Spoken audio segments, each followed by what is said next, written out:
We'll hear from Councillor Kate Cook.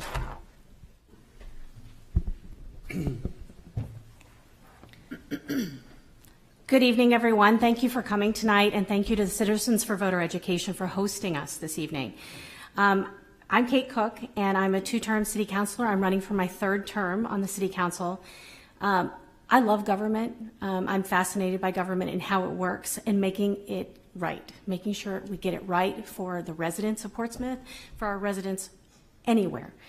And part of that, and part of the work I've been doing on the city council, is trying to improve the way the city interacts with residents. And so I chair the governance committee on the city council. I also co-chair the municipal buildings committee. I helped found the public art review committee and the arts and cultural commission, and I serve on both of those as well. I serve on the legislative subcommittee, which means I go to Concord periodically and testify and try to lobby for things that we need here in Portsmouth. I care immensely about this community, and we were asked tonight to answer what are the critical issues facing us. The first one we should be talking about, and we need to be talking about, is affordable housing. And that's affordability across the board. That's from young people that are struggling to get into the community, our workforce that is rapidly leaving and moving to places like Rochester and then struggling to commute.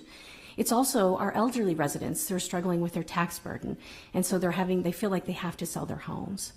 So we need to tackle the affordability crisis in housing, and that our approach has to be multifaceted. It's not just one thing that is going to solve this crisis. It's not just building housing, but it's also finding ways to address affordability for our current residents.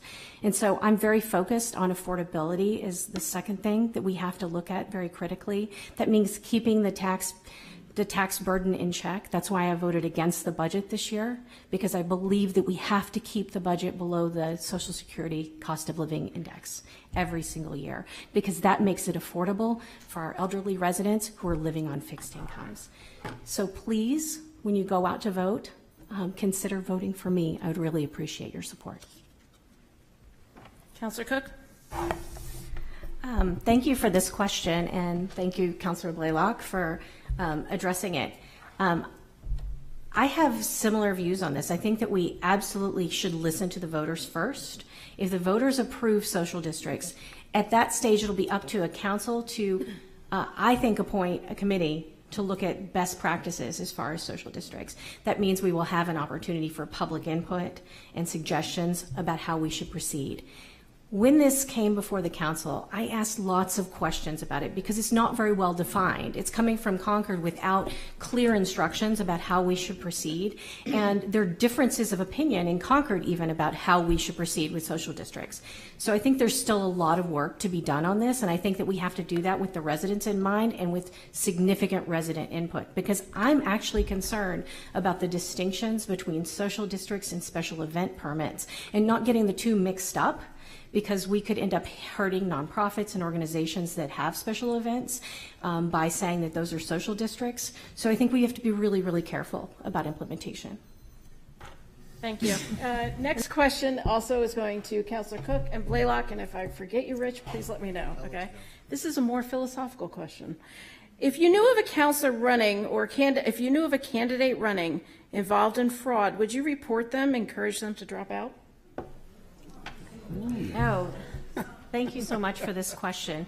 Are you sure? Yes, I'm very appreciative of this question.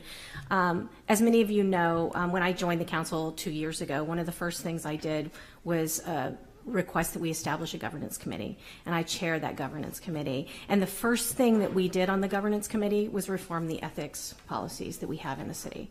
And so we put in place new ethics policies, and then we reformed not just those policies, but frankly, the way we do elections as far as disclosures in elections, because it was critical to me that we get ethics right. So I absolutely would be speaking to that individual and saying, hey, you're violating the rules. Either you can go let the city clerk know that you're violating the rules, or I would be happy to let the city clerk know that you're violating the rules. Thank you for this opportunity. So I'm going to take kind of three of the questions because they're all related.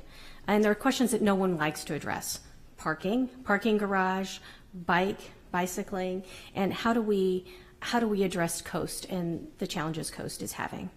Coast has had significant cuts in federal funding and in state funding, and Portsmouth has tried to pick up the slack by increasing the amount of funding we provide to Coast. We provide that through parking revenue.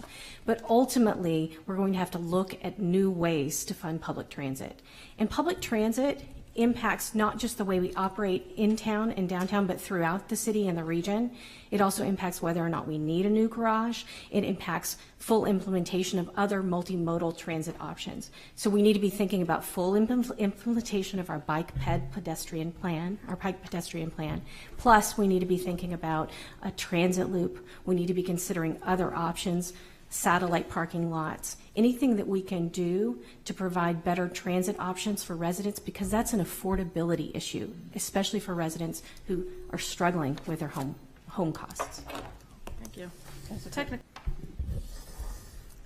Thank you all again for coming tonight and listening to us. I know you've taken a lot of time out of your schedule. I do really appreciate that. I wasn't fortunate enough to be born in Portsmouth. In fact, I'm a person who had moved around a lot as a kid and as an adult, following my husband for his career or him following me around. But we moved to the Seacoast 17 years ago, and we made this our home. That's the longest I've lived anywhere in my life. And I've chosen this place because this is the best place in the country to live. And I know a lot of people share that view. But it's become challenging because it's not very affordable. And so we need to desperately work on affordable housing issues for residents. We also need to work on general affordability, because as things have gotten more expensive, it's gotten harder and harder for people to stay here. So I want everyone that's here in this room, I want my neighbors to be able to stay in Portsmouth, because I love this community, and the community is made up of its people. I ask you to turn out and vote on November 4th, and please vote for me. Thank you.